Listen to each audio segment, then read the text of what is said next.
দেখেন আসলে রোজার মাস বললেই আমাদের যেই খাবারটার জন্য ক্রেভিংস হয় সেই খাবারটা হচ্ছে যে আমরা একটু বেগুনি খাবো, আমরা একটু আলুর চপ খাবো, আমরা একটু গ্রেভি করে একটু ছোলা খাবো। হ্যাঁ, তো এই খাবারটার ক্ষেত্রে যদি আমি রেস্ট্রিকশনস দিয়ে দিই তাহলে কিন্তু আমার পেশেন্টদের কিন্তু মনটা খারাপ হয়ে যায়। আসলে রোজা আসছে, আমি সারাদিন রোজা রাখছি, আমি কি তাহলে এই রমজানের ইফতারে কোনো কিছুই খেতে পারবো না? আসলে ব্যাপারটা কিন্তু অতটাও কঠিন না। হ্যাঁ, যদি আমরা হচ্ছে একটু নিয়ম মেনে খাবারগুলোকে প্রিপারেশনস করি তাহলে কিন্তু আমরা এই খাবারগুলোও কিন্তু অনেক এনজয়েবল করতে পারি। যেমন প্রথমে যদি আমরা বলি যে ছোলাটাকে কিভাবে হেলদি ওয়েতে প্রিপেয়ার করা যায়। ছোলাটা হচ্ছে যে আমরা প্রথমে সেদ্ধ করে নিব এবং এইটা অল্প পরিমাণে তেলে কিছু পেঁয়াজ এবং কিছু কাঁচামরিচ দিয়ে হালকা সটে করে নিব।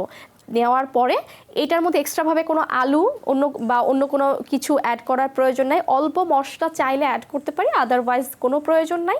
সেই সাথে এই জায়গাটার মধ্যে আমি কি করব, একটু সালাদ অ্যাড করব। 1 চামচ কি 2 চামচ আমি টক দই দিতে পারি, দ্যাটস এনাফ। আমার কিন্তু ছোলাটা হয়ে গেল। আরেকটা উপায় করতে পারি, কিছু মিক্সড ফ্রুট সালাদ নিতে পারি এবং সেইখানটাতে আমি কিছু পরিমাণ ছোলা অ্যাড করে দিতে পারি এবং 1 চামচ 2 চামচ টক দই দিলাম, তাহলে আমার মিক্সড ফ্রুট সালাদ হয়ে গেল। এরপরে আসি চপের ক্ষেত্রে। বেসন দিয়ে বানানো চপটা আসলে অনেক ক্যালোরিফিক একটা খাবার, কিন্তু আমরা যদি চাই খাওয়ার জন্য তাহলে এটা হতে পারে যে সাইজগুলো খুব ছোট, মিডিয়াম সাইজের চপ হবে। এবং আমি আজকে যদি একটা বেগুনির চপ খেয়ে ফেলি, আমি আজকে আর অন্য কোনো চপ খাবো না, আমি চেষ্টা করব নেক্সট ডেতে একটা ছোট আলুর চপ খাওয়ার জন্য, তাহলে আমি অন্য কোনো কিছু খাবো না। নেক্সট ডেতেও হয়তো আমি একটা ভেজিটেবল পাকোড়া যেটা আমরা বলি সেটা হচ্ছে আমরা রাখতে পারি। এইরকম করে যে কোনো একটা জিনিস হচ্ছে আমার ভাজা পোড়া আমার খাবারের তালিকার মধ্যে আমি রাখতে পারি।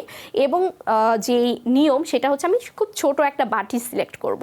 বাটির মধ্যে একটু পরিমাণে ছোলা থাকবে, একটা চপ অথবা বেগুনি অথবা ডিমের চপ অথবা পাকোড়া যেটাই বলি সেটা থাকলো, এবং এইখানটাতে আমি 2টো খেজুর দিলাম, 1 মুঠ মুড়ি দিলাম। এই তো আমার প্লেটটা সাজানো হয়ে গেল, সাথে একটু সালাদ নিলাম। তাহলে এই খাবারটাই আমি সামনে নিয়ে বসবো।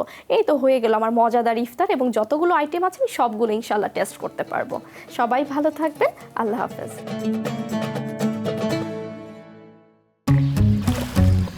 এখন তো জীবাণুদের থেকে বাঁচালে সারাদিনকে বাঁচাবে ডেটল বাঁচাবে। ডেটল দেয় জীবাণুর বিরুদ্ধে 12 ঘন্টার সুরক্ষা বলয়। সুরক্ষার বিশ্বাস থাকুক দিনভর।